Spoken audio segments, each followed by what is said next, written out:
Thanks for watching. Don't forget to like, comment, share and subscribe to Mufti Tariq Masood, famous scholar. ایک تو وہ مسلمان ہیں جن کو سرے سے آخرت کی فکر ہے ہی نہیں، لیکن چونکہ ہیں مسلمان، آخرت پر ایمان ہے، تو جمعہ پڑھنے آ جاتے ہیں، عید میں بھی نہا دھو لیتے ہیں، بقرعید میں بھی قربانی یا تو کر لیتے ہیں یا گوشت کھا لیتے ہیں۔ ایک وہ مسلمان ہیں جو مکمل گناہوں سے اپنے آپ کو بچاتے ہیں۔ تیسرے وہ مسلمان ہیں جو گناہوں سے بچنے کی کوشش کرتے ہیں لیکن ان سے پھر بھی گناہ ہو جاتے ہیں۔ وآخرون اعترفوا بذنوبہم خلطوا عملا صالحا وآخر سیئا۔ اللہ نے ایسے مسلمانوں کا بھی ذکر کیا قرآن کہ کچھ ایسے ہیں جو اپنے گناہوں کا اعتراف کرتے ہیں، انہوں نے اچھائیوں کو نیکیوں کے ساتھ ملایا ہوا ہے، لیکن ان کو فکر ہے کہ یہ چھوڑنے ہیں، کیونکہ ان کا اصل ہدف کیا ہے؟ آخرت۔ سوال پیدا ہوتا ہے جب ان کا اصل ہدف آخرت ہے، منزل ان کی آخرت ہے، تو پھر ان سے گناہ ہوتا کیوں ہے؟ گناہ بعض دفعہ اس لیے بھی ہو جاتا ہے کہ آپ اپنی عادت سے مجبور ہو چکے ہوتے ہیں، ہتھیار ڈال دیتا ہے انسان۔ دیکھو ایک بیمار آدمی چاہتا ہے نا کہ میری صحت اچھی ہو، صحت پر تو ہر ایک کا ایمان ہے نا، لیکن عادت پڑ گئی ہے چرس پینے کی، اس کو پتہ ہے کہ نقصان ہے، ہیروئن پینے کی عادت پڑ گئی، وہ دیکھ رہا ہے کہ میرے ساتھ میرے دوست جتنے بیٹھتے تھے ہیروئن پی پی کے سارے اس دنیا سے بولو چلے گئے، تو اب اگلا نمبر اس کو پتہ ہوتا ہے میرا ہے، لیکن پھر بھی پی رہا ہے۔ کیوں پیتا ہے؟ اس لیے کہ جب نشہ چڑھتا ہے تو اس کے لیے اپنے آپ کو برداشت کرنا، روکنا بہت مشکل، اتنا کانفیڈنس نہیں ہوتا اس میں، اتنی قوت برداشت نہیں ہوتی۔ تو اس طرح کے جو گناہگار ہیں یہ صرف چرسی اور ہیروئنچیوں میں نہیں ملیں گے آپ کو، یہ ان لوگوں میں بھی ملیں گے جو مادی نشہ نہیں کرتے، کیونکہ نشہ صرف چرس اور ہیروئن کا نہیں ہوتا، بہت ساری چیزوں کی عادت پڑ جاتی ہے۔ یہ جو جہیز کی لعنت ہے نا، نشہ ہی تو ہے، کلچر کو نشہ ہو گیا اس کا، کلچر نے من حیث الکلچر یہ سٹا لگانا، جہیز کا سٹا لگانا شروع کر دیا ہے، لہذا اب کہیں شادی میں جہیز نہ ہو تو پورے خاندان کو ایسا لگ رہا ہوتا ہے جیسے کسی چرسی کو چرس نہیں ملی، ہیروئنچی کو ہیروئن نہیں ملی، تو پورے خاندان کو ایسا عجیب سا فیل ہو رہا ہوتا ہے کہ یار یہ کیا ہو رہا ہے، کس قسم کی شادی ہو رہی ہے؟ تو یہ بھی ایک نشہ ہے، چڑھ گیا دماغ پہ۔ اور بھی بہت سے نشہ ہیں، آپ نے جو قسم نہ توڑنے کی قسم اٹھائی ہوئی ہے وہ بھی ایک نشہ ہے نا، نہیں جاؤں گا، بس اب اشاروں میں بات چلے گی۔ خواتین بیان سنتی ہیں، وہ سارا مجمع بھاگ گیا ہے ہمارا، یہاں آتی تھی 2-4 رہ گئی ہیں، بس 2-4 خواتین رہ گئی، باقی ساری بھاگ گئی ہیں۔ تو من حیث القوم بھی کچھ عادتیں پختہ ہو جاتی ہیں، وہ پھر قوم کی باڈی کی ریکوائرمنٹ بن جاتی ہیں، یعنی قوم من حیث القوم یہ چاہ رہی ہوتی ہے بس یہ تو ہونا چاہیے۔ بعض قبائلی علاقوں میں یہ دستور ہے کہ ذرا سا بیگم پہ شک ہوا، ٹھا گولی سے اس کو اڑا دیا۔ ایک صاحب مجھے بتا رہے تھے کسی قبیلے کا واقعہ، کسی خاتون کو کسی آدمی کے ساتھ دیکھا، جان سے مار دیا۔ میں نے کہا یہ تو صحیح نہیں ہے، ثبوت کیا ہے کہ اس نے بدکاری کی نہیں کی؟ تو وہ کہنے لگے بھائی ہماری رسم ہے، ہمارے ایسا ہوتا ہے۔ اب وہ رسم چھڑوا نہیں سکتا کوئی بھی ان سے، قومی رسم بن چکی ہے، یعنی اب آپ چھڑوانے کی کوشش کرو، آپ دنیا چھوڑ دو گے، رسم نہیں چھوٹے گی الا ماشاء اللہ۔ تو ایسے ہی باڈی کو بھی کچھ چیزوں کی عادت پڑ جاتی ہے، فحش فلمیں دیکھنے کی عادت پڑ جاتی ہے نوجوانوں کو، اور اپنی خواہشات کو حرام طریقے سے پورے کرنے کی عادت پڑ جاتی ہے، گالیاں دینے کی عادت پڑ جاتی ہے، بات بات پہ زبان پہ کیا آ رہی ہے؟ گالی آ رہی ہے، گٹکوں کی عادت پڑ جاتی ہے، پتہ ہے نقصان دہ ہے۔ دیکھو جو اسلام آپ کو دن میں درجنوں دفعہ مسواک کرنے کا حکم دے رہا ہو، وہ گٹکا آپ کے منہ میں برداشت کرے گا جو وہ مذہب؟ نبی صلی اللہ علیہ وسلم صبح اٹھتے ہی مسواک، ہر نماز میں مسواک، اتنا دانتوں کو صاف رکھ رہے ہیں. تو چلو آپ مسواک نہیں کرتے، اسلام کے حکم کو چھوڑ دیا، یا برش نہیں کرتے، دانت صاف نہیں کرتے، اسلام کے حکم کو چھوڑ دیا، حکم کے اپوزٹ تو نہ چلو نا.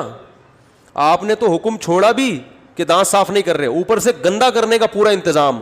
اور گندا بھی ایسا نہیں کہ چلو کوئی روٹیوں یا گوشت پھنسا ہوا ہے، گند گٹکے کے مریضوں کے آپ منہ دیکھا کرو اپنی ذمہ داری پہ. ایسا نہ ہو آپ کہیں کہ مصعب آپ نے مشورہ دیا تو ہم دیکھ رہے ہیں. کیسا گند معذرت کے ساتھ کوئی گٹکے کی مریض بیٹھے ہوئے ہیں بھائی، معذرت جی نہیں، وہ کہیں گے ہم اپنے خلاف تھوڑی سننے کے لیے آئے ہیں، احتیاطاً. تو کس قدر گند بھرا ہوا ہوتا ہے منہ کے اندر. تو یہ اسلام برداشت کرے گا اس گندگی کو جو آپ کو بار بار السواک والتعطر من سنن الانبیاء، رسول اللہ صلی اللہ علیہ وسلم نے فرمایا مسواک یعنی دانتوں کو صاف رکھنا اور خوشبو کا استعمال یہ پیغمبروں کی سنت ہے. سارے پیغمبروں میں یہ چیز کامن تھی. آدم علیہ السلام سے لے کے محمد صلی اللہ علیہ وسلم تک جتنے پیغمبر آئے ہیں سب کے دانت چمکتے تھے، ہر وقت صاف رہتے تھے، اور سب کی جسم سے خوشبو آتی تھی. گٹکے والا اس پیغمبروں کی ان سنتوں کے بالکل اپوزٹ چلتا ہے کہ نہیں چلتا؟ بالکل الٹا چل رہا ہے وہ. لیکن آپ بولو نہیں چھوٹے گا بھائی، عادت پڑ گئی ہے، نماز چھوڑنے کی عادت پڑ گئی ہے. ہمارے ایک دوست تھے، ہم جہاں رہا کرتے تھے نا، تو نماز پڑھنے کے لیے ہم جب مسجد میں آتے تو ہمارے ایک دوست تھے، ان کی ہمیشہ فجر میں ایک رکعت نکلتی تھی، ہمیشہ. ہم ان سے کہتے تھے یار چلو کبھی ہو گیا، روزانہ ہی آپ کی ایک رکعت نکلی ہوئی ہوتی ہے. انہوں نے کہا کیا کروں یار، میں بس جب بھی پہنچتا ہوں یہ ہوتا ہے وہ ہوتا ہے، وہ یہ ہو جاتا ہے وہ ہو جاتا ہے، اور کچھ نہ کچھ ہو ہی جاتا ہے. ہم نے کہا چلو نماز جب 5 منٹ آگے ہوگی تو آپ کو مزید 5 منٹ کا ٹائم مل جائے گا، مزید 5 منٹ کا ٹائم مل جائے گا. تو چلو ابھی گرمیوں میں نماز ذرا جلدی ہو رہی ہے تو رات کو دیر سے سوتے ہوگے، صبح اٹھتے اٹھتے کوئی مسئلہ ہوتا ہوگا. تعویل کرتا ہے نا انسان، دوسرے کے بارے میں تو اچھی تعویل ہی کرنی چاہیے نا. اپنے بارے میں انسان بدگمان ہو، دوسرے کے بارے میں اچھا گمان رکھ. تو ہم اچھا گمان رکھتے تھے، مجھ سے کہتے تھے کوئی بات نہیں. اب نماز جب 5 10 15 منٹ آگے ہوگی تو اب آپ کو ٹائم زیادہ مل جائے گا. 5 منٹ بھی آگے ہو گئی تو ایک رکعت تو مل جائے گی نا مزید. لیکن ہم دیکھتے تھے نماز 5 منٹ آگے، وہ بھی 5 منٹ آگے اسی حساب سے. نماز 20 منٹ آگے تو وہ بھی 20 منٹ آگے. اور میرا خیال ہے 15 سال میں نے ان کو اسی حالت میں دیکھا ہے، ہمیشہ ایک رکعت ان کی نکل رہی ہے. یہ بھی نشہ ہے، چرس اور ہیروئن کی طرح، ٹائم پہ نہ پہنچنے کا نشہ. چلو غنیمت ہے پڑھ رہے تھے، یہ بھی بڑی بات ہے. لیکن میں ان سے کہتا تھا جب جو نہیں پڑھ رہا اس پر تو اعتراض نہیں ہوتا، اس لیے کہ وہ تو سست ہے ایک نمبر کا نا، کاہل ہے، اس نے تو پڑھنی نہیں ہے.